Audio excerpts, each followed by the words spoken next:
콘돔을 사용하면 거의 100% 피임이 되는 줄 아세요? 그쵸? 다 막아주니까. 콘돔은 성병 예방에는 가장 좋은 방법이고 콘돔 말고는 성관계에서 성병을 예방할 수 있는 게 없어요. 근데 콘돔을 사용했을 때 그냥 대충 썼을 때 실패율이 18%입니다. 생각보다 높죠?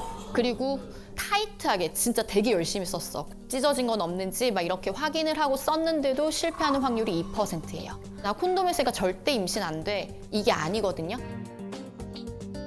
콘돔을 쓰실 때 잘 알고 계셔야 되는 게 두 가지가 있는데 내가 사정을 했으면 바로 빼셔야 됩니다. 발기가 풀리기 전에 잘 꺼내야 새거나 빠지는 경우가 없고요. 그리고 나는 안전하게 해야지. 그리고 콘돔을 두 겹을 끼거나 그런 분들이 있거든요. 두 개. 두 개를 끼면 마찰력 때문에 찢어질 수가 있어요. 오히려 더 위험하거든요. 그래서 콘돔은 꼭 하나만 사용을 하셔야 돼요. 그리고 콘돔의 유통기한 있는 걸 모르시는 분들이 생각보다 많더라고요. 몰랐는데? 제품마다 다르긴 한데 보통 한 3년에서 5년 정도고 이렇게 표기가 되거든요.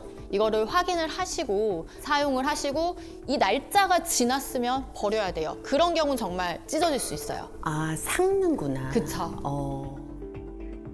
이런 피임 방법은 여러 가지 오늘 설명을 드렸는데 이거를 내가 못할 때가 있잖아요. 후에 발견을 했는데 콘돔이 찢어져 있었거나 뭐 여러 가지 이유가 있을 수 있어요. 이럴 때 우리가 그나마 할 수 있는 최후의 보류가 사후 피임약이죠. 네. 약간 사후 피임약이 이름도 좀 무섭잖아요. 네, 뭔가 네. 죽을 사 죽고 같고 인터넷에 봐도 거의 사약같이 써놨어요. 아, 단어가 이거를 먹으면 막 이렇게. 네, 어감이 무서워서. 네, 그리고 이걸 한번 복용하신 분들이 막 저한테 이만큼 DM을 보냅니다. 선생님, 제가 이걸 먹었는데 이제 저는 앞으로 임신이 안 되고요. 저는 이제 앞으로 큰일 났고 나중에 평생 동안 저는 이걸 몇 번을 더 먹을 수 있을까요? 막 이렇게 오는데 그 정도의 약은 아니고요. 내가 나중에 임신을 함으로써 이루어지는 그 이후의 일들 이런 걸 생각을 했을 때 원하지 않는다면 사후 피임약 드시는 거를 망설이지 않으셨으면 좋겠고요. 사후 피임약은 72시간 이내에 먹는 약이 있고 120시간 이내에 먹는 약이 있어요. 두 가지 종류가 있어요. 그래서 배란기 전이라면 72시간, 후라면 120시간짜리를 말씀드리는데 한 번만 먹으면 돼요. 딱 한 번만 먹으면은 피임 성공률이 거의 99%까지 올라가기 때문에 바로 복용을 하시면 되고 주의하셔야 될 거는 한 사이클에 한 번만 드셔야 됩니다. 내가 오늘 먹었어요. 이틀 뒤도 가임기인데 또 이런 일이 생겼어. 그때 사후 피임약은 효과가 거의 없다고 생각하시면 돼요. 아주 낮거든요. 다음 얘기, 폐경입니다. 남편들도 꼭 들어야 하는 교육이라는 거를 네. 좀 요즘 들어서 절실히 깨닫고 있습니다. 맞아. 사실 폐경의 정의는 교과서적으로 1년간 생리를 안 할 때, 그리고 두 번째는 피검사에서 난포 자극 호르몬이 40mAh/ml를 넘을 때를 정의를 해요. 근데 갱년기는 폐경이랑 조금은 다른데 폐경이 1년간 생리를 안 하는 거라고 했잖아요.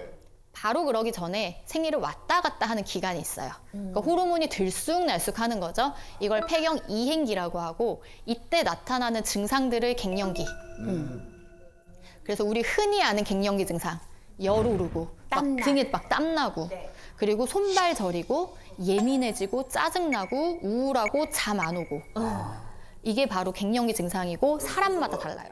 이거 끝나면 다 끝났는 줄 아시는데 아니고요. 그냥 폐경을 기점으로 여생간 그냥 그 질환이 있는 거예요, 사실은. 네?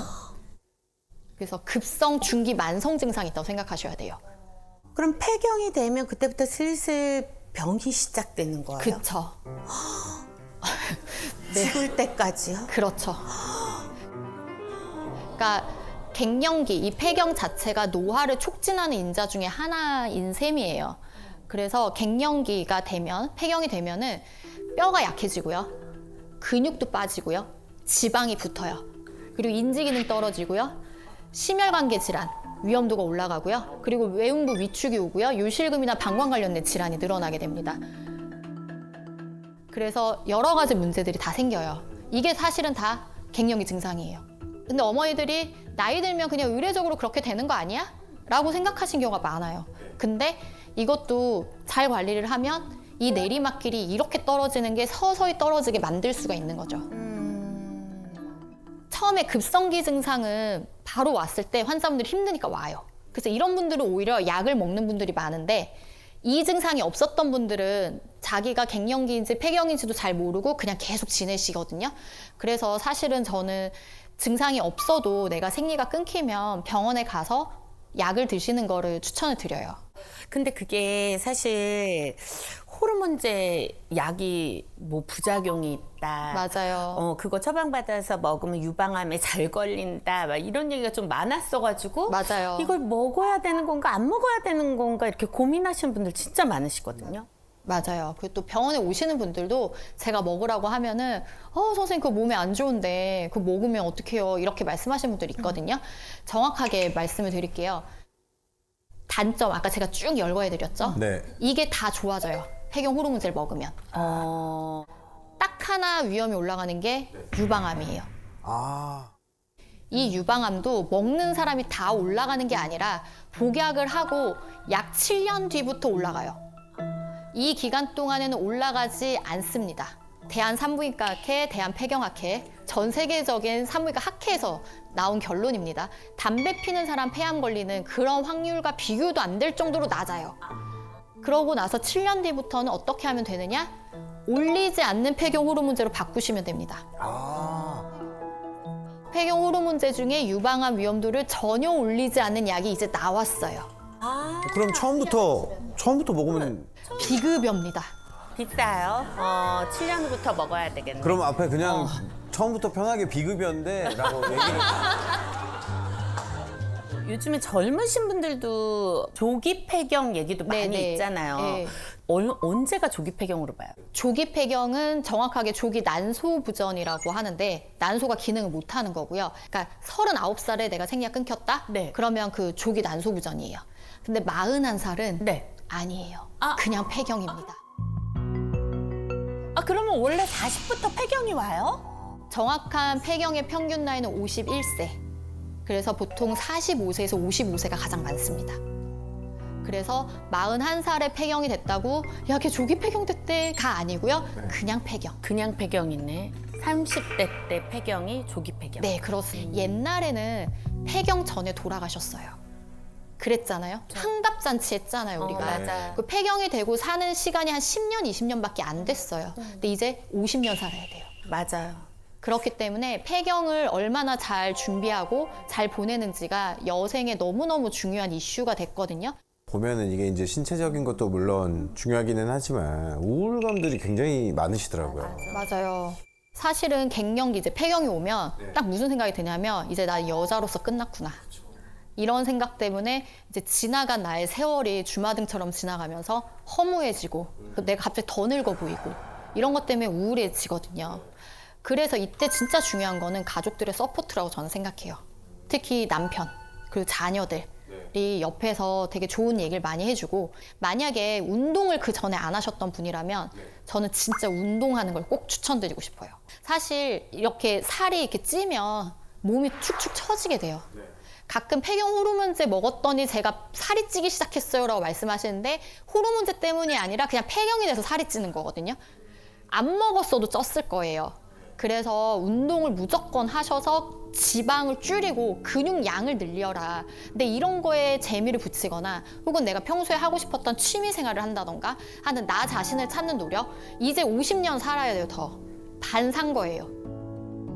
제 2의 인생 같은 느낌으로 새롭게 뭔가를 하는 그런 노력을 본인 스스로 하는 거를 추천드리고 싶고 운동은 사실 그거랑 상관없이 꼭 하셨으면 좋겠어요. 아까 말씀드린 뼈 감소증, 근육 감소증, 지방 붙는 거 이거 세 가지는 운동으로 해결하셔야 되거든요. 식사 요즘 되게 많은 이슈가 많아요. 뭐 저속노화부터 되게 많은데 이런 모든 식단에서 다 똑같이 말한 한 가지가 있어요. 가공된 탄수화물? 이거는 모든 식단에서 하지 말라고 하죠. 아, 하지 마라. 네. 그래서 음식으로 제가 환자분들이 자꾸 물어봐서 추천드리는 게 좀 뜬금없을 수 있는데 멸치. 멸치? 멸치에 보세요. 칼슘 많죠. 그리고 단백질도 들어있어요. 그리고 비타민 종류들도 들어있고요. 그리고 오메가3도 들어있어요. 그러네요. 네. 그래서 버릴 게 없는 음식이거든요. 다만 나트륨 섭취가 과할 수 있어서 짠 거 말고 그럼 뭐 하루 견과류 대신에 네, 멸치 들고 멸치. 다니면서 그냥 TV 보면서 주워 먹고 그러라고 저 환자분한테 많이 말씀드려요. 그냥 젊은 여성분들도 좋아요. 버릴 성분이 하나도 없는 그런 음식이라서 여성 갱년기에 대해서 말씀을 해주셨는데 남성도 갱년기가 있지 않습니까? 여성 같은 경우는 난소를 드러내는 것처럼 에스트로겐이 그냥 뚝 떨어지는 건데 남성은 서서히 떨어져요. 조금씩 떨어지기 때문에 남성 호르몬이 여성처럼 이렇게 급박하게 오지는 않고요. 조금씩 줄어주는데 40부터 줄어든다고 되어 있습니다. 아, 네, 그래서 남성 갱년기를 몸소 느끼는 경우에 첫 번째 증상은 사실은 성기능이에요. 발기가 예전 같지 않다. 두 번째부터는 사람마다 개인차가 있는데 마찬가지 근감소증. 근육이 쭉 빠지고 이제 배가 동그랗게 나오는 그게 이제 시간이 지나서 조금씩 동그랗게 나오게 되고 네. 그리고 여성과 마찬가지로 우울하고 예민해지고 이러한 감정적인 변화들이 생길 수가 있어요. 저희 남편은 되게 남성적이에요. 태포남이었거든요. 근데 어느 순간부터 자꾸 울더라고요. 애 학교 발표한 날 가가지고 등치도 큰데 울고 막. 누나 그거 얘기하면 안 돼. 왜? 더 울어 막. 남성 같은 경우에는 이제 나이가 먹어가면서 여성 호르몬이 는다라는 게 이제 저런 경우인가요? 근데 사실 여성 호르몬이 느는 게 아니고 그냥 남성 호르몬이 줄어드는 거예요. 가장 좋은 건 피 검사를 해보시고 남성 호르몬의 수치가 정상보다 줄어들었으면 보충을 해주면 돼요. 남성 호르몬제를 처방받아요? 네, 비뇨의학과에서 오. 주사도 있고 바르는 것도 있고 패치도 있고 먹는 약도 있어요. 패치 같은 경우에는 뭐 등에다 붙여요? 애들 호흡기 패치처럼? 그럼 뭐 관자놀이 붙이겠어. 이렇게 또 지내다 보면 자녀분들이 이제 다 커서 출가를 하고 두 분만 남게 되거든요. 그러면은 이때 성관계를 다시 하려고 하시는 분들이 많습니다. 근데 항상 문제가 되는 경우가 섹스리스. 요즘 많죠. 이게 뭐 신혼 때 같은 경우에는 눈만 마주치면 그렇죠. 눈만 마주치면 점점점 나이가면서 또 어떨 때는 뭐 밥을 먹다가 뭐 숟가락을 딱딱 치면 뭐 그런 것들이 이제 순간하죠. 숟가락 근데 이제 어느 정도 시간이 지나면은 가족끼리 왜 이래 네, 이런 식으로 네. 되는 거 아니겠습니까? 그 이유가 남성 호르몬은 사실 성욕의 필수 호르몬이거든요. 그리고 에스트로겐은 흥분과 절정의 필수 호르몬이에요. 근데 이거 두 개가 다 떨어졌으니까 욕구도 안 생기고 흥분도 안 되고 잘 느끼지도 못해요. 둔감해지거든요. 그렇기 때문에 더 많은 노력이 필요해요. 나이가 들게 되면. 그런 걸로 병원에 오시는 60대, 70대 환자분들이 최근 늘고 있어요. 저는 너무 바람직하고 보기 좋다고 생각하거든요. 그런 분들을 보면 호르몬 치료를 안 했던 분들이 더 많고요. 그래서 어쩔 수 없이 의학적 도움을 받으셔야 되고요. 근데 받으면 가능해집니다. 네, 그래서 아유 이거 어차피 안 되는 거야, 우리 이제 아예 안 돼라고 생각하지 마시고 병원에서 도움을 받으시면 좋고 이제 이게 다 해결이 됐다. 그러면은 이제 두 분이서 관계를 잘 하셔야 되는 건데 처음 시작이 어려운 거지 스타트만 끊으면 또 이게 흘러갑니다. 그래서 처음 스타트를 끊기 위해서 두 분이서 노력을 하시는 게 필요하고 신체가 변화했잖아요. 그렇기 때문에 조금 더 상대가 만족할 수 있는 무언가를 서로가 해줘야 돼요. 그래서 그러기 위해서는 두 분이서 충분한 대화를 하셔야 돼요. 그래서 사실은 이게 성관계가 연인이나 부부 너무 중요하다고 생각하는 게 왜냐하면 이걸 해줄 수 있는 사람이 한 명밖에 없어요.